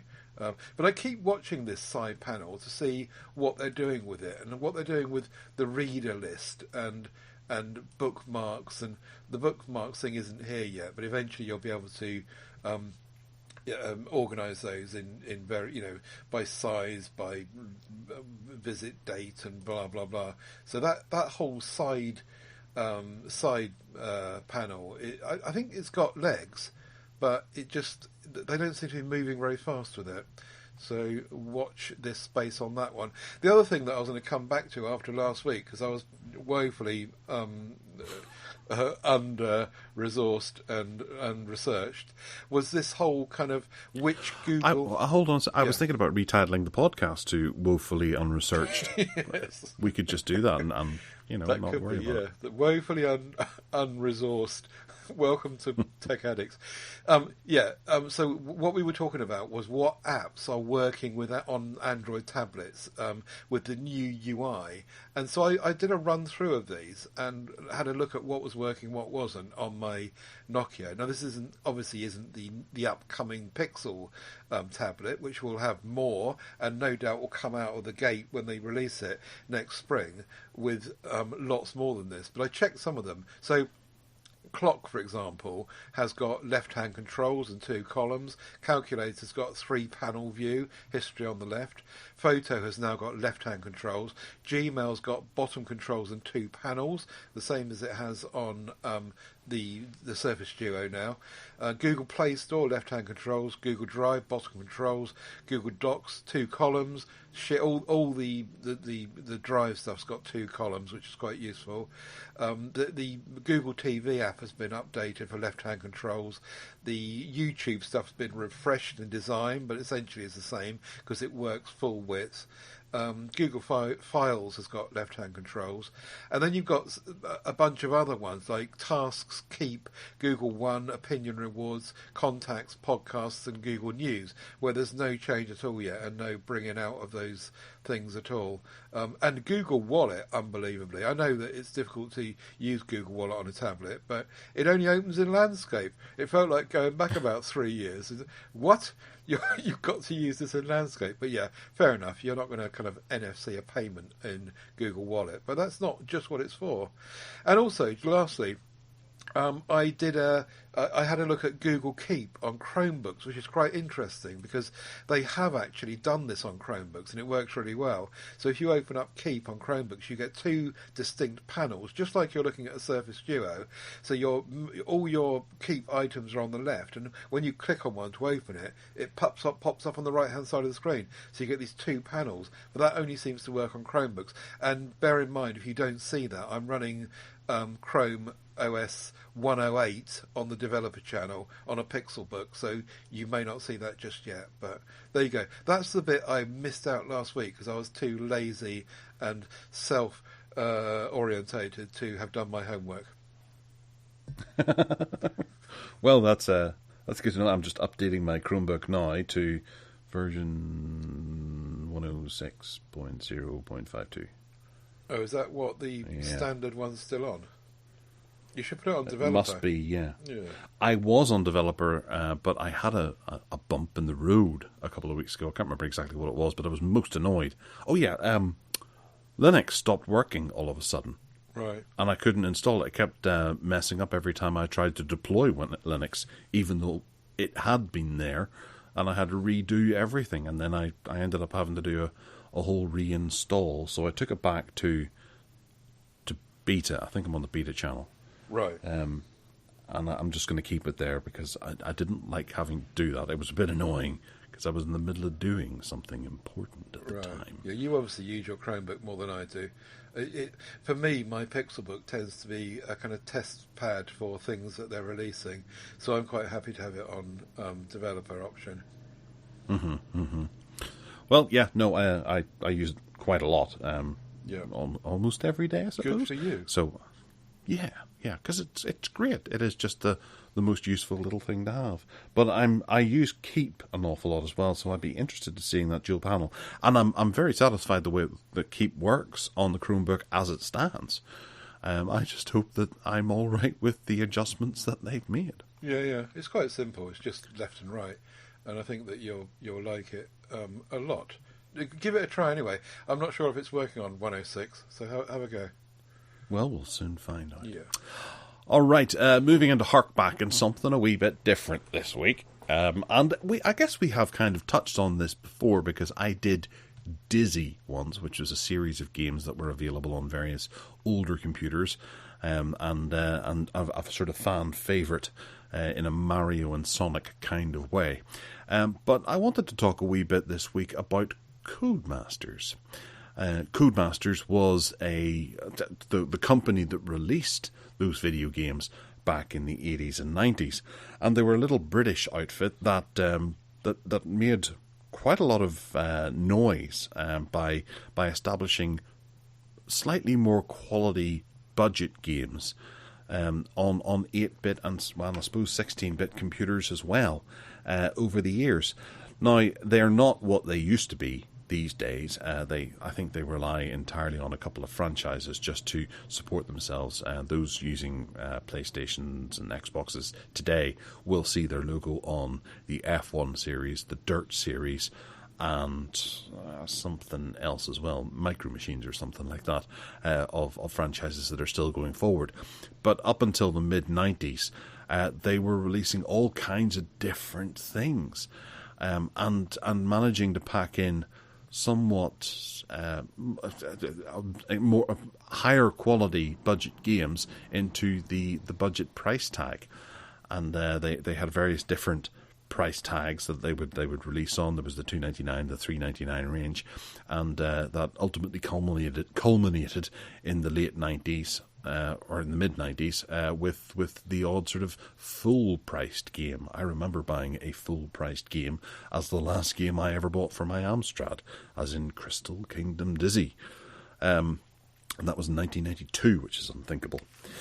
But what they did was they kind of they took the word simulator and they attached it to things. So they would have little arcade games of, say, for example, Grand Prix, BMX, ATV, Fruit Machine, and they would whack Simulator at the end, and they did the Simulator series. There was loads of them. There was even the BMX Simulator 2 and the Grand Prix Simulator 2. And then they would take those games after they'd been out for a while, alongside the likes of the Dizzy games and some of the more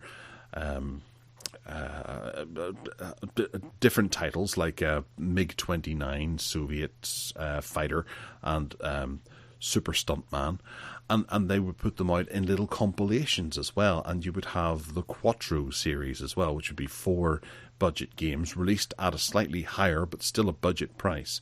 That you could get for your Amstrad or your Commodore 64, your Spectrum, and you would have a tape with 4 games on it. It'd be great. Some of them you'd like, some of them you wouldn't like. They did very cartoony games that would appeal to the demographic that would be buying the games. There was the likes of what was it? CJ's Elephant Antics and things. They would have cutesy characters who would go off on little adventures. Sometimes it would be platform games, sometimes it would be adventure games, and then they would also cover things like sports games as well, with Italia 1990 and I think there was a pinball game as well, and other types of arcadey games as well. So they released all these very sort of highly thought of arcade games, and they became a bit of a name for themselves. I remember being excited whenever I read in a magazine that there was a new Codemasters game coming along, because A, I knew I could afford it, and B, that it would probably be quite good. Probably, not always, but probably. Generally, whenever they released a new Dizzy game, I would get very excited about that, and sometimes they would even be good as well, aside from the arcade games, which I never really quite liked. Quick Snacks and Bubble Dizzy were not fun. But Magic Land, whenever it arrived, or their compilations that they did when they arrived, they were really, really important to me. And I would run down to the local newsagent that stocked games and try and get a copy of it before some of my friends did as well. Now, they branched out over the years and they re-released some of their games, and they made noise for themselves whenever they started releasing things on the Nintendo Entertainment System, because they did it without Nintendo's blessing. I believe they were one of the few companies that managed to do that. And they even released some daring hardware as well, where they had I can't remember what it is off the top of my head. I should have looked it up beforehand, but I figured I just forgot, to be honest. There was a special adapter that you could put their cartridge into and play it on a Nintendo. They did this also with the Spectrum as well, where they actually released a CD for the ZX Spectrum. I think the Commodore 64 had a version as well that was full of their old games, and you'd hook it up through your CD Discman over the audio cable and play back a track, and it would load the game on the Spectrum. A tape game would maybe load in about 4 minutes. This would load in about 40 seconds into the memory of the Spectrum. So they pushed the boundaries of what we expected the technology to be able to handle over the years, and it was really quite ingenious. In America, they were known by a different name as well. I should have done my research again, but I can't remember what it was called. They were bought up under researched. Well, yeah. I had this on my. Aren't we? I was on my Chromebook this morning, and then I started talking to my wife about it. Camerica, that was the name of it. Camerica. Whenever you saw that name, they had the Nintendo lockout chip as well, which they glitched to produce unlicensed Nintendo games. And they went to court and they fought it in court, and I think they won in the end. They also developed the Game Genie. That's the thing that you plug the game in, and it would essentially poke the game. It would mess around with the code and allow you to have infinite lives and those sorts of things. So they were really pushing what they could do and bending the rules of what the companies that they were releasing games for, the companies of the hardware, would allow you to do, and then fighting against it. It was a small company that was founded by a couple of brothers called Richard and David Darling back in 1986. That's Captain Darling to you. Oh, sweet. and they were a set of brothers, and then they got involved with the Oliver twins, who were a couple of brothers, and released the Oliver Twins games, and who did the Dizzy games, which was kind of funny, and they paid certain amounts to the percentages of the games, or the percentages of the amount of money that they made on a monthly basis to the Oliver Twins to release their games. The Oliver Twins were on Evercade, weren't they?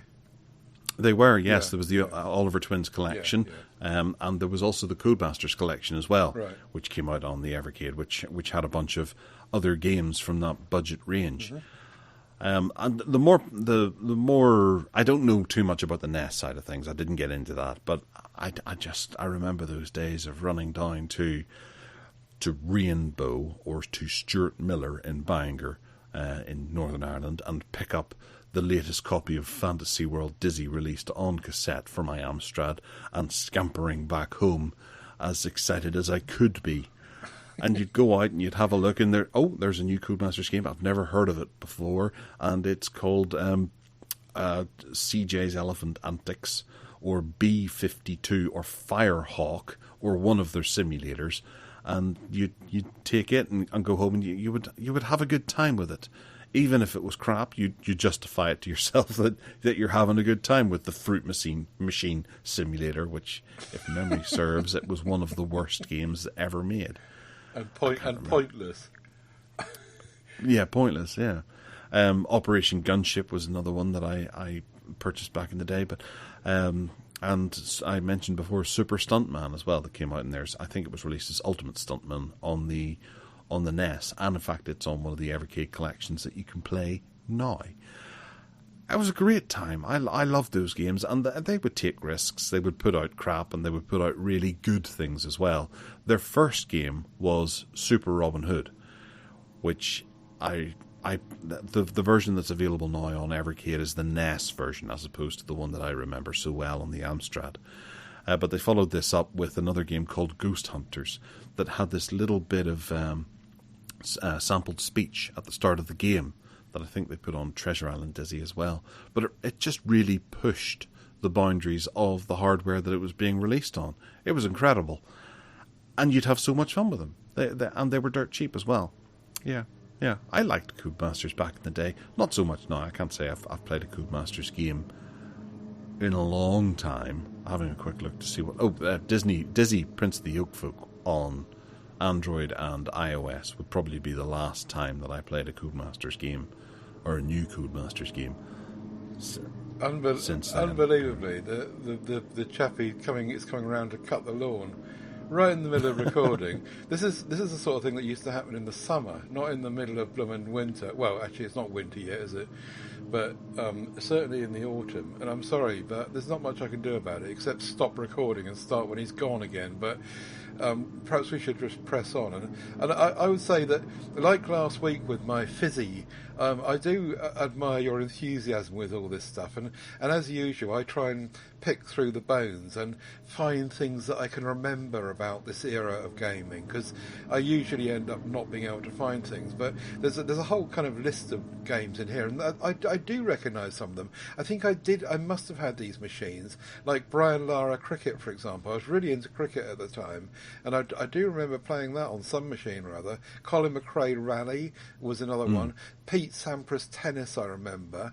So I must have had these machines, and I also I was into Nintendo, as you know, and I'd completely forgotten about the fact that I did have some way of getting these cheats, and I can't remember how I did it or what I did, but I remember when I finished playing Super Mario World, I absolutely beat it the legitimate way, and then I found out afterwards that you could get indefinite lives by doing this, that, or the other, and so I could have made it a lot easier on myself.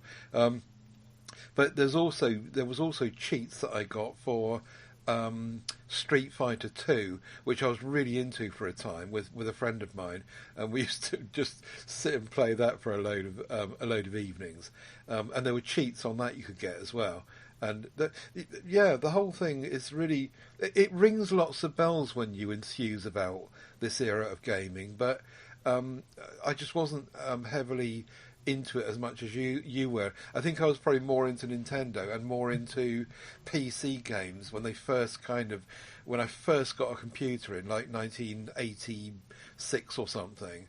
And I was kind of playing with 5 1/4-inch floppy disks and not even cassette players where you load the game via that means. But yeah, like I say, from last week and my fizzy, it's interesting to hear you enthuse. And some of these things I can get to now on the Evercade, of course, so I should do that. Nice one. Well, yeah, you hit on a name there that I had forgotten about. Maybe I did mention it earlier on, but Colin McRae Rally on the original PlayStation. I'd say that was probably the last game I bought from them, and it was phenomenal. Yeah. That was such an amazing game. I think on the basis of that, I bought their follow-up one as well, because it was like, oh, Codemasters are back. They're making the best racing games in the world, and I went out and bought Talk of Touring Cars. Which I don't think was anywhere near as good as Colin McRae Rally, but Colin McRae, that was after the pub, heading back home, sitting down playing this with your mates with a 4-party tap. Oh, wonderful! Love that game. Yeah, they were good days. I think we were just differently focused at the time, and there is that gap between our ages, which kind of has an impact on what we were into. But my most enjoyable times of gaming, though, were definitely the Nintendo SNES or SNES, as you correct me on every time. And those were the days that I really enjoyed it. But I did enjoy tinkering back when I first got an XT, an IBM XT, and as I say, the 5.25-inch floppies, and I was just absolutely fascinated by what I could do with that. It was the beginning of the road for me with computers. Wow. Just going through the list of games of Codemasters, the Colin McRae Rally series turned into Dirt. Right. Because I had Dirt on Stadia. Was it Dirt 4, I think they gave away with their Pro thing, and I played a lot of that. Yeah, that's right. Yeah, so they did carry on. That became a full franchise then. That just dropped Colin McRae's name. Right. Don't know why. And then you get into these silly games like Overlord and these kind of beasts and superheroes that go around, and that's what my observation of games have become these days. It's all about, macho men and people. The hack and slash. Yeah, exactly, and that seems to be all gaming is at the moment, from what I observe. And as we've said before a few times, I need to seek out ones that I'm going to enjoy more than those. But even at that, the software house of Codemasters kind of lost its identity for me. I didn't know that it was doing these games now, and that's what it seems to be relying on. Whereas whenever I still kind of am into gaming a good bit, but I would be actively seeking out what's the next Codemasters game that's going to be coming out. I can't wait to get it. But that they don't have that identity anymore, and they're just they're crapping out Dirt 17 now, and F1 2022 is coming, or has already come out, or 2023 obviously they're working on. So it's a bit like the FIFA series, it's just another year, a bit of a bit of a refresh on the paintwork there, and that's about it. And they keep selling out and buying out, and the last thing here is that it went out to Electronic Arts, and then it's changed into Criterion Games, Criterion Games, and they don't seem to know what their identity is very much, do they? No, they don't have that fun aspect that the Darling brothers had brought to it, and putting out their simulator games and Dizzy games. They should have stuck back with those. True. But that's Codemasters for you, and in my pathetic, rambly attempt at remembering what I loved about Codemasters back in the day. I think there is a book. I know I bought the Oliver Twins book, but I think there's a Codemasters book as well that came out a year or so ago that covered everything. But then obviously Evercade has the celebratory collection of Codemasters games, and playing that recently, I've really enjoyed some of the older games that Codemasters put out, and I miss them the way they were. Good. Okay, moving forward into Bargain Basement, the last section of the show you'll be glad to hear. We'll start at the top and work our way down to the bottom. First one is, I think it's mine. Yes, it is mine. This is the Top K. USB Type-C plug fast charge. This is a 40-watt charger, but it's a little dinky plug. It has two USB Type-Cs on the bottom of it. It's not over large in any way. And both of those USB Type-Cs do 20 watts each, giving a total output of 40 watts, which is quite nice. That'll just charge your phone or iPad or whatever it is you happen to use quite quickly. Not super fast, but you can plug it in and away you go. Dead simple. And it's not a huge, ugly wall wart. And it's down in price to $11.99 now, which is kind of nice. There was a £5 off promotion. Is that still there? I can't see it now. No. Hang on a second. No. As a matter of fact, I've been signed out of Amazon. What? Who did that? It does look nice and dinky, though, you're right. And you know where you are with that, because There's no, presumably, if you only plug one thing into it, you still only get 20 watts. You don't get 40 out of one of them. But then you know where you are. You've got 20 and 20, and that's fine. And 20 watts is fast enough for most things, isn't it? Yeah. Plug in your phone and your headphones, or your phone and your tablet, and it'll be charged up to full really quite quick. Exactly. Right. The PlayStation 5 Pulse 3D wireless headset has got 19% off, and it's now 69 quid instead of 86 quid. And I'm guessing that this has gone on a bit of a reduction because Sony have just brought out that new headset with the microphone dongle out the front, the gaming headset. So these slightly older ones are kind of gone down. So PlayStation 5, I can't tell you much about it, except do you know what the Pulse 3D means? They reckon that they've got 3D surround sound going on, do they? I think so, yeah.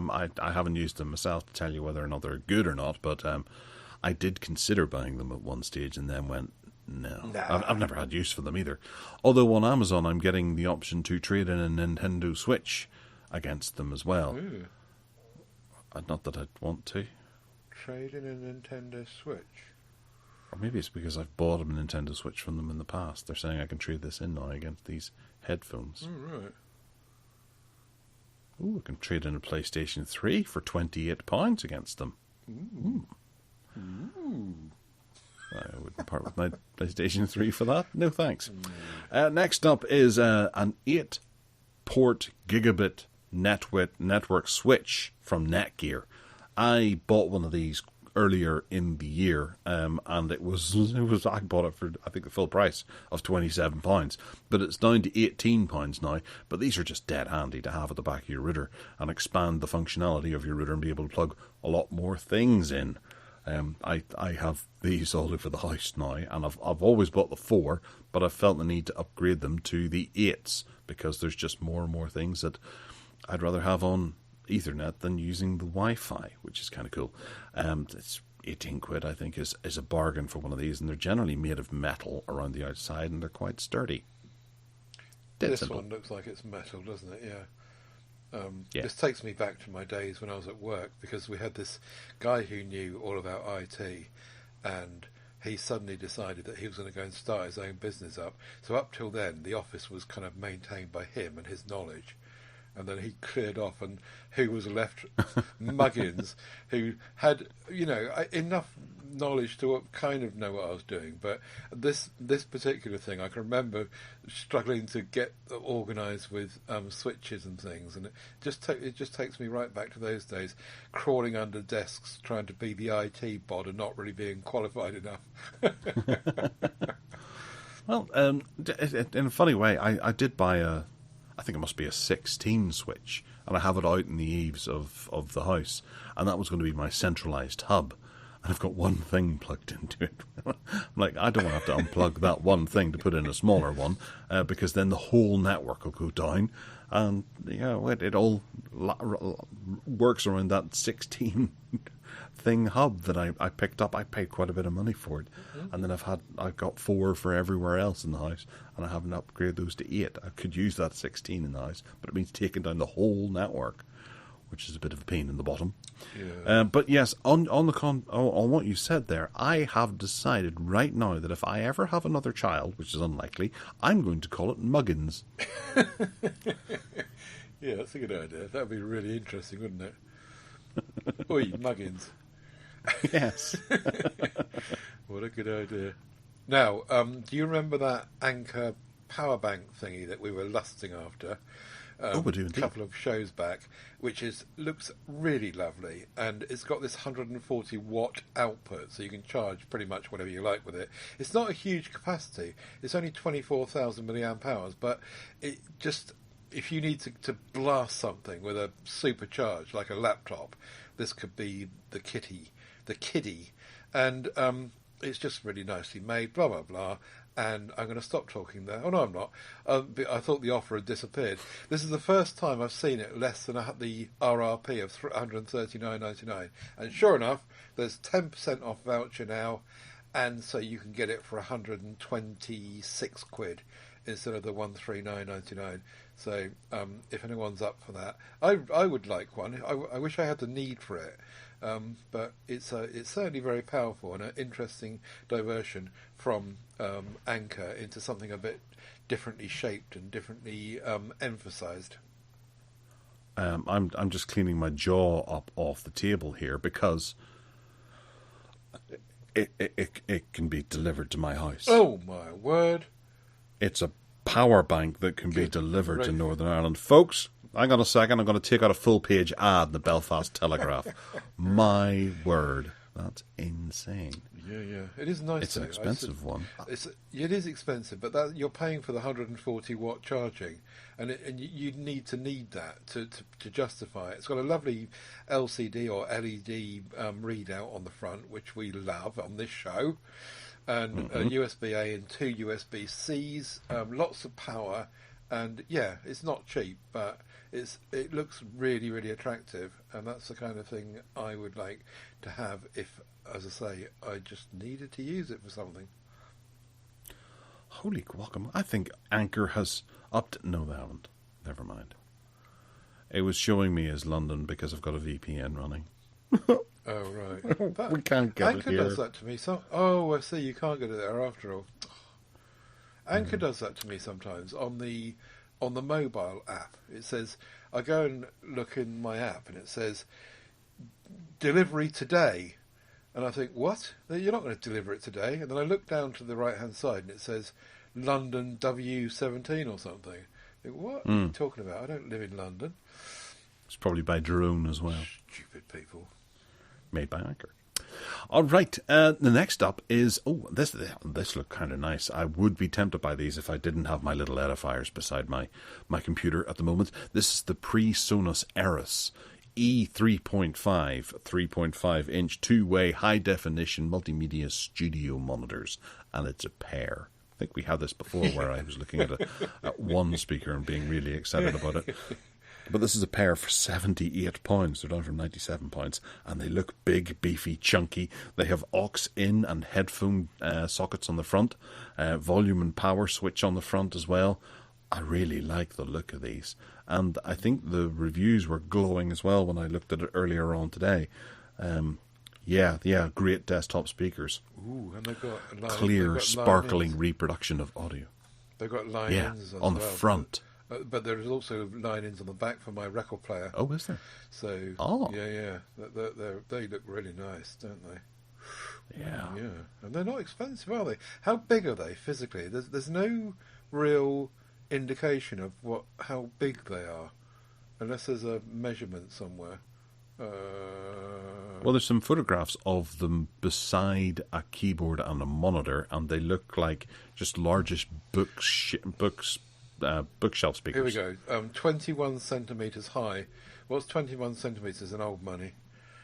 It's about that. Yeah, they're dinky, aren't they? It's about that. That's old money if I ever heard it. It's 2/3 of my ruler. Terrific. Anyway, yeah, they look really nice. That's a good shout. That they look really attractive. I want some of those. And they're a good looking speaker as well. They're very visually nice, with a little sort of bluish logo on the right hand side of each of the speakers themselves. I would have these if I didn't have those edifiers. Yeah, and I've got my razors as well, and I don't need them. I want to need them. Perhaps I'll sell my razors and get those. You could do. Yeah. Anyway, the Zoom H2N, which I come back to now and again and try to convince you that you need, is a really nice little unit. There's 34% off at the moment, 131 quid. They're usually 200 quid, but actually they're not. They're usually about 140 quid. But even so, there's a bit of a reduction going on. And if you've got any need at all for any sort of recording tasks, then this is the one to get. My one is in constant use for podcast recording and so forth, backup recording, and it's got so much about it. You can mount it on a 3.5mm screw thread as well for tripods or whatever. You can use it as a pass-through interface. So the audio interface works as a microphone. So if you want to use it directly into Windows for Audacity or whatever, you can. You can run it on AA batteries if you need to, if you're out and about. So it's portable, or you can run it on mains power if you want as well. It's just a really dinky little recorder that I've had for so long now, and I just thoroughly recommend it for anyone that needs to do any kind of recording of audio of any description, and I think you need one. I do. It's lovely. I do have the older, the cheap Zoom that they put out. Was it the H1 or something like that? The plastic one that was £50. But I'm looking at this, and you can do 5 monthly payments of £26.20 as well, which is very tempting. Even more temptation for you. It really is a lovely. And you can get it with a 32 gigabyte SD card. Right. Yeah. No, you need to be careful with that because it won't take a bigger one. I've tried. It just completely rejects it. That there's a limit on 32. So don't try and put a 64 in there. It won't work. But you don't need to really. And there's so many options in there. And you get a little display readout. You got 4 arrays of microphones. It's got microphones on both sides, so you can do stereo and wide.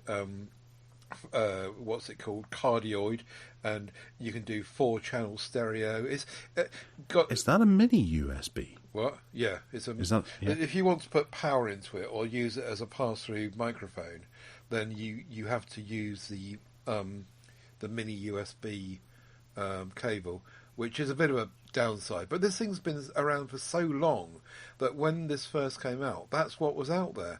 Obviously, if they made one of these now, they'd be using USB-C. But there's no reason, really, to need to go and get anything newer, because this is just so good. It's a cracking little device, and it's one of my best purchases ever.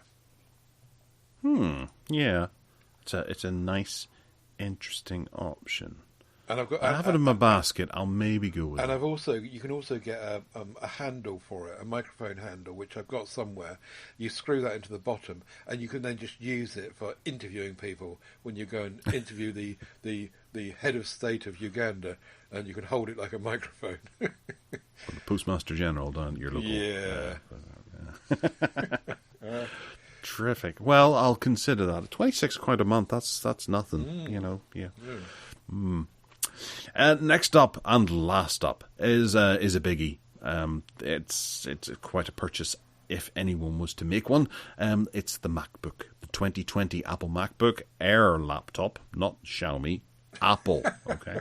This has the M1 chip inside its 13-inch Retina display, 8 gigabytes of RAM, 256 SSD, gigabyte storage, backlit keyboard, HD camera, all that kind of stuff. In space grey, Amazon are currently doing it. They've reduced it from £1,000 down to £879, but also they have 5 monthly payment options as well for £176 a month, for which some I think is a people. bargain. Yeah, if you're looking for a new MacBook, you do for £176 a month for 5 months. That's a bargain. Why wouldn't you? Well, if you could tolerate Macs. you might not if you didn't get offered the 5 months, which seems to have dried up for me and haven't come back yet. But yeah, if you can live with Mac OS, which I can't. I've tried. I really have tried. I've had 2 MacBooks in my life, or an iMac and a MacBook, and I'm so baked into Windows. I can't make the leap across. I find it very tedious. But anyway, yeah, you're right. And look how thin it is. If you look at the photographs on the left and look at the side profile of it, it's just amazing what they packed into such a slim, lovely object of desire. It is funny, the picture on the side of it open, the big silver L. The picture is more white than it is silver. It takes up virtually none of the picture. Yeah. It's so thin. Yeah. Amazing, isn't it? It's lovely. If you were looking to get a MacBook, I'd say this would be the time to jump. And it's got the M1 chip, so it's last gen. Yeah, but that's still relevant, and it'll still be super powerful. I'll take the Xiaomi. Yeah. All right, well, that'll bring us to the end of the show. And if you want to get in touch with us, you can by emailing us at gareth@techaddicts.uk. You can find us on Twitter as well, at TechAddictsUK. You can find me on Twitter too, at Gareth Miles, GarethMyles. I also have my GarethMiles.com, where you can find all about me for whatever weird reason you want to. You can also find Ted at his places. Yeah. I'm at tedsalmon.com, which, as I always say, has links out to everything. All of our audio podcasts, all of our MeWe groups, links into it all. So if you get lost, do head across there and you'll find your way in. And if you want to buy me a coffee, you can do that. It's at paypal.me/Ted Salmon. I'd be very grateful indeed. And hopefully we'll be back next week. More research than this week. Oh no, I did do my research in the end, didn't I? I was unresearched last week. Yeah, it was me who wasn't researched this week, and I never am. I do try, but life gets in the way as normal. Yeah. All right. Well, take care, kids, and we'll speak to you all next week. Bye. Cheerio.